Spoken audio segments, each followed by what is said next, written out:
welcome to the hard sell, where the stick in the swill-bucket rattles back. Let's start the new year with a nice, slow, comfortable have a break up the arse. Specifically a request from Rusty Woolston, which he earned by being a part of my Patreon and giving up some of his no doubt hard-earned cash to poor little me. If you're also a sucker, please consider signing up at patreon.com/applemask.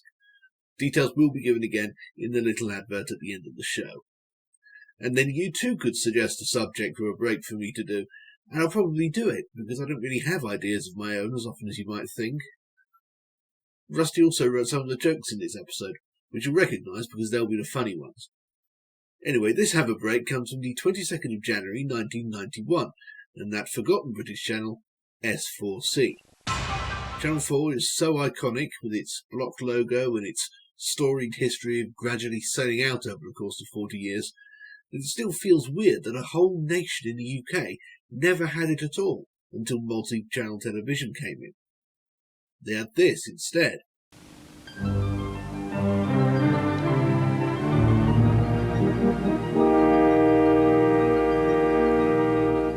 At least in 1991. Yes, we're in Welsh Wales again, where they have their own Channel 4 for people speaking backwards without clearing their throats, which is what Welsh is. We're coming out of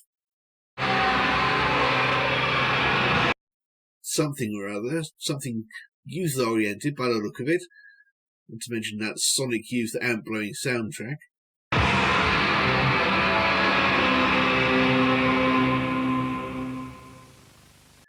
Whatever it was made by HTV Wales, because they still had a mandate for making Welsh language programming, even if the existence of S4C meant they didn't have to go to the trouble of actually broadcasting it.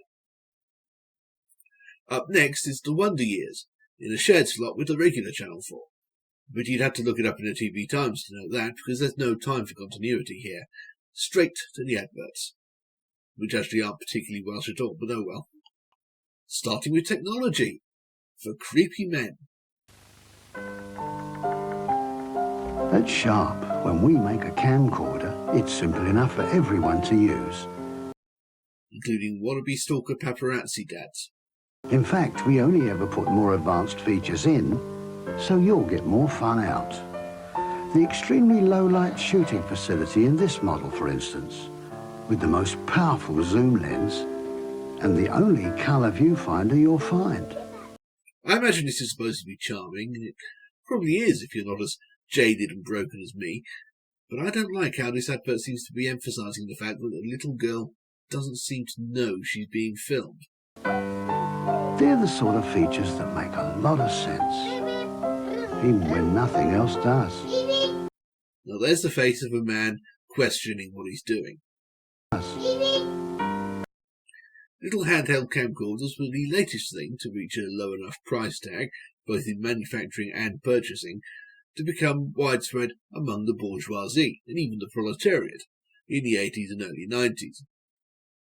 Inevitably, the best ones came from Japan, and I expect a few parochial idiots probably bought Sharp models like this, based solely on the solidly British name. In which case they were being fools to themselves, because Sharp is one of the oldest Japanese electronics companies, formed in 1912 in a suburb of Tokyo that technically doesn't exist anymore in its own right. It's not named after its founder, it's named in honour of one of its first products, the ever-ready Sharp mechanical pencil. But they're really Japanese as balls. Takoyaki balls, specifically. Admittedly, they were bought by Taiwan-based Foxconn 8 years ago, but they're still headquartered in Osaka. Anyway, let's go back to our camera-happy family. For camcorders and Nikam stereo video recorders. Oh, it looks like Dad snapped all together. Good for him. Nothing makes sense like a Sharp. I don't think a box-standard stir-fry quite deserves this kind of synthesized fanfare, but then I'm not advertising it. And actually, it's not the stir-fry itself we're being sold here, it's more specific than that. When it's time again to think of something new, lean on pork, lean on British pork. Yes, it's one of the runners-up to the Great British Meat Advertising Competition of the late 80s and early 90s. Marketing for British non-poultry meat in general is the responsibility of the Agriculture and Livestock Commission, and usually they run campaigns covering all three of their main bases, beef, lamb and pork, at once. But for a time in the 80s until the mid-90s, they went with separate campaigns for each. So beef had this cosy family setting. Away. Lamb had Geoffrey Palmer providing recipes. Then you go slam them under the grill for about 10 minutes. And we haven't got 10 minutes, so here's some I did earlier. Thank you. Yeah. They were absolutely delicious. Be creative. Slam in the lamb. British lamb. And pork initially had this creepy guy. Plenty to go round. My wife's got what it takes. But that didn't inspire people to buy pork so much as back slowly away from the screen. So instead, we got a Jerry Lee Lewis pastiche, a la Edam, linked to a fairly desperate pun on lean, because meat. We shall have some visual fun as well, as you can see in the full version of the advert here. When it's time again to think of something new that's interesting, fun and news, it's just tune and lean. Lean on pork for a whole new angle on a midday snack that sets you up but doesn't set you back.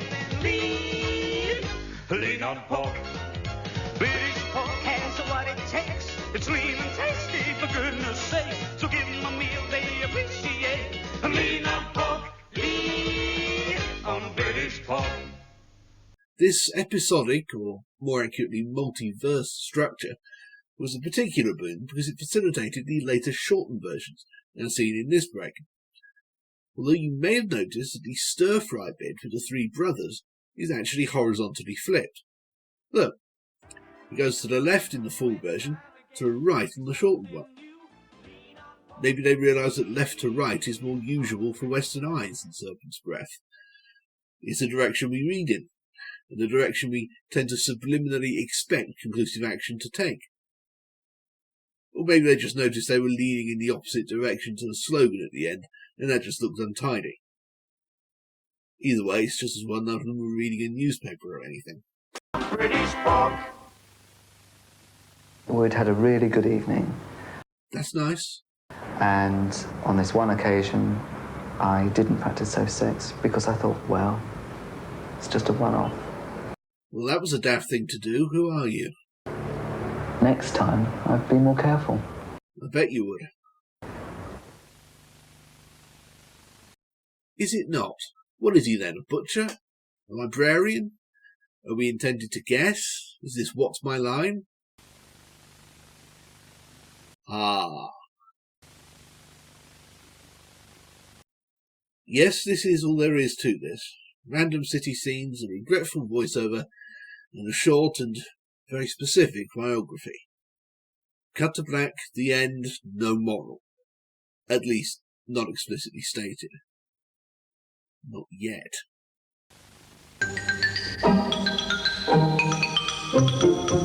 The fuck? Are we being gnomed half a century before that was a thing? And in our current timeline 5 years after that was a thing, if we're honest? Not much room in here. I'm going to say yes. Yes, we are. We've been gnomed. And I, for one, resent it. Pump in toxic gas, kill them all. Save the mushrooms, if you like. I don't care. I don't eat the things. Just as long as you kill all the laughing gnomes. Usually I'd say this early 90s Tesco campaign, with the whimsical illustrations of their savings, inexplicably set to Sanson's Dance Macabre, was much better than the sort of post-ironic thing they do today. Feel the power to lower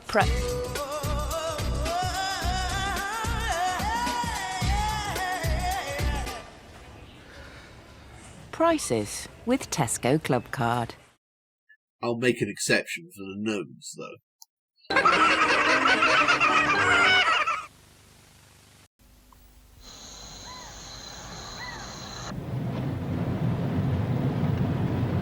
This one's quite famous, in as much as it got big enough for Jasper Carrot to do a takeoff of it.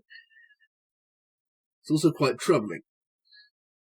Is that a real doll with Sean Young in Blade Runner? I mean, you do you, but look, just watch Lars and the real girl, okay?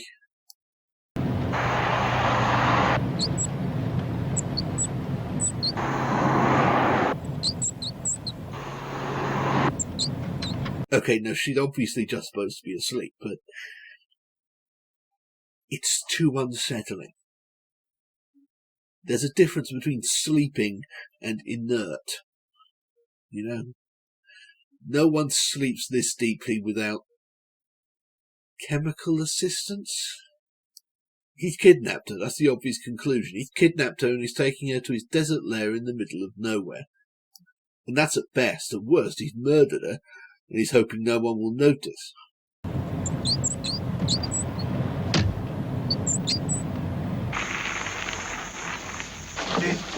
A tutte le ore, sempre, ma sempre qua. Andiamo qua. Obviously, the main part of the story makes that questionable. Funny because you think this old bastard would notice if she was actively dead.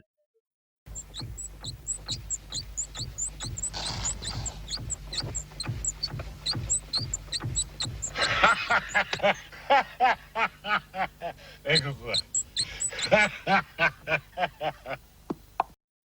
Then again, he's clearly mental, which is unsurprising given how and where he lives.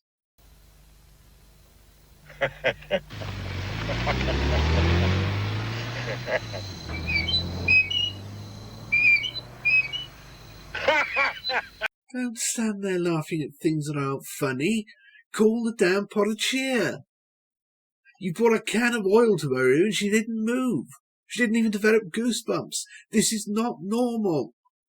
Stop laughing. I've only had a few sexual partners. Well, good for you. Unusual way of introducing yourself there. Most people give their name. They were all heterosexual. As far as you knew. I knew I wasn't a drug user. Well, that's a strange way of putting it. You knew you weren't a drug user. Did you initially suspect yourself? Did you subject yourself to interrogation? Dun dun dun. Don't fuck me about, I know you're on the horse. No, I swear I'll never touch it. Right, pause the tape a second. Wait, what are you... So, where was the risk? Dun dun dun. The only risk I took was having sex without a condom.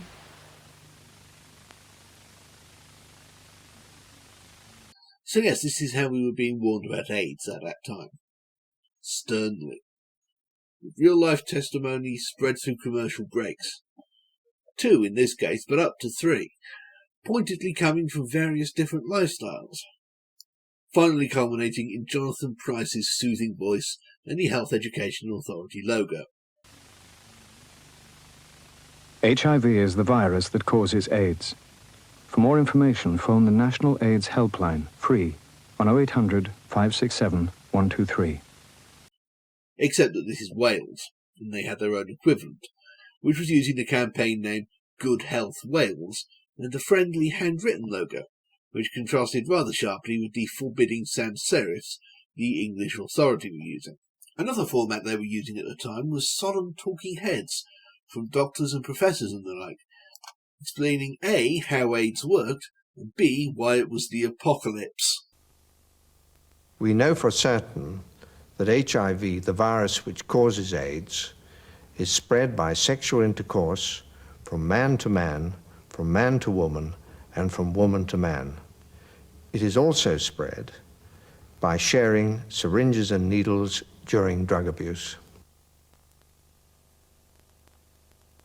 Again, sometimes these were spread out without branding through the course of a commercial break, with only the final one having a logo.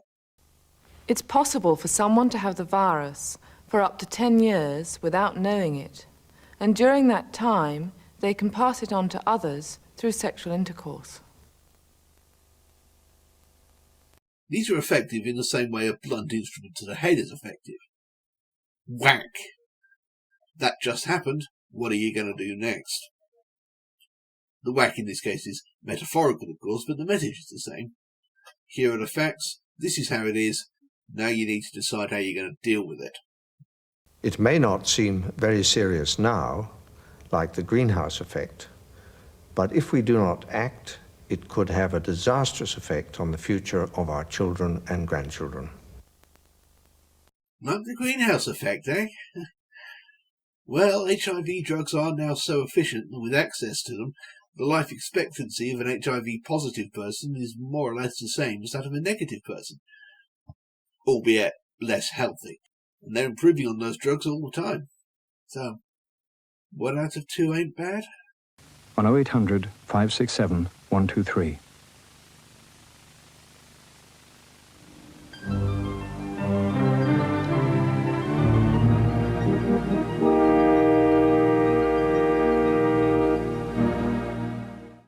And then it's time for the Wonder Years, with that stately, slateley-eyed it. And that's what was being advertised to the Welsh in January 1991. It's not all that different from what you get these days, to be honest, if you make certain allowances. Tesco is still going strong. Volkswagens are very much still a thing. For camcorders in 1991, you can read iPhones today. Meat doesn't have quite as good a reputation now, of course, but it is still tasty if you can find it ethically sourced. The one product we haven't heard from in years, advertising-wise, is AIDS. There has been a Prevent AIDS campaign in Britain, an official one, since the Health Education Authority was shut down in 1997. It's not like the disease went away or anything. Maybe we just got used to it. It happens with plagues, to those who have the luxury of surviving them. That's a grim note to end on. Oh well, don't forget to sign up to my Patreon for more boffo laughs. Okay, bye!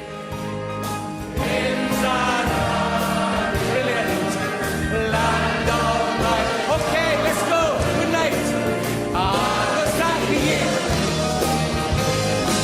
And we were singing. And in the glorious land of my fathers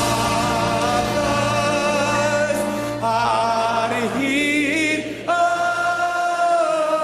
no.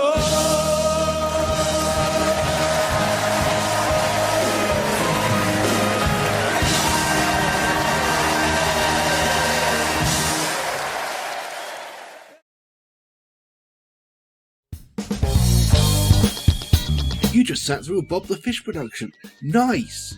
If you haven't already, you absolutely must check out bobthefish.org.uk. Literally hundreds more videos not unlike that one, adding up to days worth of entertainment and all absolutely free. But if you're not a cold-hearted skinflint, you can always support us on Patreon. For as little as anything at all, you can make programs like the one you just watched possible in the first place, and become eligible for bonus material such as glimpses of the book I'm writing about the BBC, monthly riffings on random commercial breaks, the complete archives of the angry political satire magazine Two Sons, and even the odd very occasional bonus video essay unavailable anywhere else. If nothing else, you should prevent me from starving and or freezing to death in the foreseeable future, so that'd be nice. No pressure or anything. You make it what it is.